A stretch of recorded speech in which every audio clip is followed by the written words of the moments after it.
Good morning student. Sentences की online class में आज हम क्षितिज काव्यकरण से चैप्टर 17 बच्चे काम पर जा रहे हैं पढ़ेंगे, जिसके रचनाकार हैं राजेश जोशी। देखिए, राजेश जोशी के बारे में सबसे पहले जानेंगे उनका जीवन परिचय। क्या कह रहे हैं, देखिए। राजेश जोशी का जन्म सन 1946 में मध्य प्रदेश के नरसिंहगढ़ जिले में हुआ। उन्होंने शिक्षा पूरी करने के बाद पत्रकारिता शुरू की और कुछ सालों तक अध्यापन किया। राजेश जोशी ने कविताओं के अलावा कहानियाँ, नाटक, लेख और टिप्पणियाँ भी लिखीं।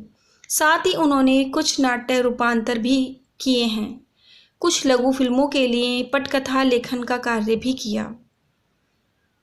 उन्होंने भर्तृहरि की कविताओं की अनुरचना, भूमिका, कल्पतरु, यह भी एवं मायाकोव्स्की की कविता का अनुवाद किया। किसका अनुवाद किया? मायाकोव्स्की की कविता का अनुवाद भी किया। कौन सी है? पतलून पहना बादल। कई भारतीय भाषाओं के साथ साथ अंग्रेजी, रूसी और जर्मन में भी राजेश जी की कविताओं के अनुवाद प्रकाशित हुए। राजेश जोशी के प्रमुख काव्य संग्रह कुछ इस प्रकार हैं, देखिए। एक दिन बोलेंगे पेड़, मिट्टी का चेहरा, नेपथ्य में हंसी और दो पंक्तियों के बीच। उन्हें माखनलाल चतुर्वेदी पुरस्कार, मध्य प्रदेश शासन का शिखर सम्मान और साहित्य अकादमी पुरस्कार से सम्मानित किया गया। राजेश जोशी की कविताएं गहरे सामाजिक अभिप्राय वाली होती हैं। वे जीवन के संकट में भी गहरी आस्था को उभारती हैं। उनकी कविताओं में स्थानीय बोली, बानी, मिजाज और मौसम सभी कुछ व्याप्त है। उनके काव्यलोक में आत्मीयता और लयात्मकता है तथा मनुष्यता को बचाए रखने का एक निरंतर संघर्ष भी है। दुनिया के नष्ट होने का खतरा राजेश जोशी को जितना प्रबल दिखाई देता है, उतना ही वे जीवन की संभावनाओं की खोज के लिए बेचैन दिखाई देते हैं। प्रस्तुत कविता में बच्चों से बचपन छीन लिए जाने की पीड़ा व्यक्त की है। कवि ने उस सामाजिक आर्थिक विडंबना की ओर इशारा किया है जिसमें कुछ बच्चे खेल, शिक्षा और जीवन की उमंग से वंचित हैं। देखिए, वो अपनी रचना में किस प्रकार किस चीज़ को वर्णन कर रहे हैं। वे बता रहे हैं कि एक गहरे सामाजिक बोध की कविता है ये कविता। ये जो रचना है उनकी, ये बड़े सामाजिक बोध की रचना है। इसमें बाल मजदूरी की व्यवस्था पर मतलब उन्होंने अपनी चिंता प्रकट की है। किस पर चिंता प्रकट की है? बाल मजदूरी पर, जो समाज में फैलती चली जा रही है। कवि को इस बात की गहरी पीड़ा है कि हमारे देश में बच्चों को काम करना पड़ रहा है।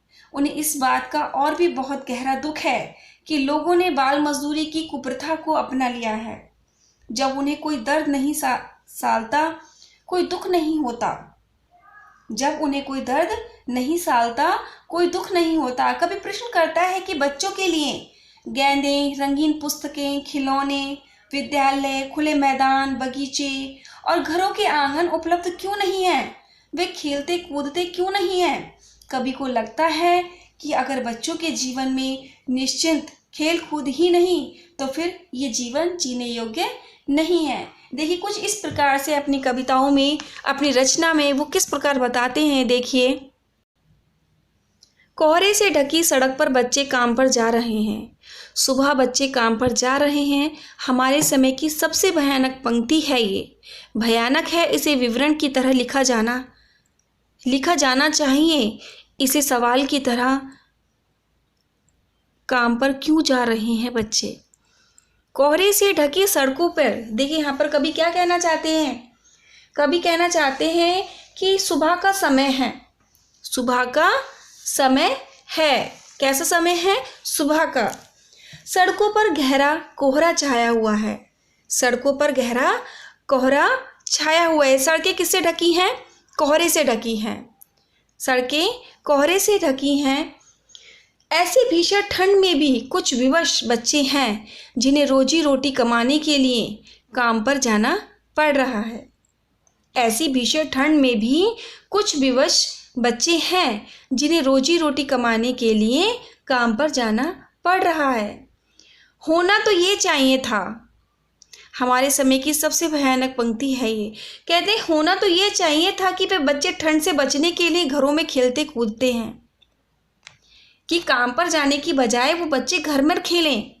कवि कहता है कि हमारे युग की सबसे भयानक स्थिति है ये, कि जिस समय बच्चों को घर में होना चाहिए, खेल कूद में होना चाहिए, उस स्थिति में बच्चे काम पर जा रहे हैं। ये हमारे समय की सबसे भयानक स्थिति है कि बच्चों को आराम की जगह काम करना पड़ रहा है। और इससे भी भयानक ये बात है कि समस्या को सामान्य विवरण या वर्णन की तरह कहा जा रहा है कि बच्चे काम पर जा रहे हैं। भयानक है इसे विवरण की तरह लिखा जाना, कि बच्चे काम पर जा रहे हैं। इस बात को बहुत सामान्य स्थिति में कहा जा रहा है कि कोई बड़ी बात ही नहीं है। इसे कहकर किसी को क्रोध नहीं आता और सुनकर किसी को ग्लानि भी नहीं आती। इसे एक सामान्य बात कहकर टाला जा रहा है। वास्तव में इस समस्या को एक गहरे प्रश्न की तरह प्रस्तुत किया जाना चाहिए। एक बड़ी घटना कही जानी चाहिए। ये जानने का प्रयत्न करना चाहिए कि आखिर ये बच्चे पढ़ाई लिखाई या खेल कूद की दुनिया से दूर रहकर पेट पालने की चिंता में क्यों लीन हैं। पेट पालने की चिंता में क्यों लीन है। तो इस प्रकार यहाँ पर एक बार फिर से सुनिए कवि क्या कहना चाहते हैं। विवरण से तात्पर्य है हालचाल, वर्णन। कि सुबह का समय है, सड़कों पर गहरा कोहरा छाया हुआ है। ऐसी भीषण ठंड में भी कुछ विवश बच्चे हैं जिन्हें रोजी रोटी कमाने के लिए काम करने जाना पड़ रहा है। काम करने जाना पड़ रहा है। होना तो यह चाहिए था कि वे बच्चे ठंड से बचने के लिए घरों में ही खेलें। कवि कहता है ये हमारे युग की सबसे भयानक स्थिति है कि बच्चों को आराम की जगह काम करना पड़ रहा है। और इससे भी अधिक भयानक ये बात है कि इस समस्या को बहुत साधारण तरीके से कहा जा रहा है। इसे कहकर किसी को भी क्रोध नहीं आता, किसी को गुस्सा नहीं आता और कोई सुनकर भी अपने अंदर ग्लानि महसूस नहीं करता है। इसे एक सामान्य बात कहकर टाला जा रहा है। वास्तव में इस समस्या को एक गहरे प्रश्न की तरह प्रस्तुत किया जाना चाहिए। एक गहरे दुख की तरह इसे समाज में व्यक्त करना चाहिए कि आखिर ये बच्चे पढ़ाई लिखाई या खेल कूद की दुनिया से दूर रहकर पेट पालने की चिंता में क्यों हैं। क्यों इन्हें इतनी सी उम्र में काम करने की चिंता है। क्यों इनसे बड़े इनके माता पिता इस पर विचार क्यों नहीं करते हैं। क्यों वो इस पर कदम नहीं उठाते हैं।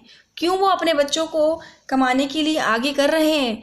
इस प्रकार उनका जो बचपन है वो अंधकार में चला जाएगा। और इस विषय पर अब गहरा चिंतन या गहरी जो हमारी समझ है उसको विकसित करना चाहिए और समाज में इस स्थिति को सामने लाना चाहिए।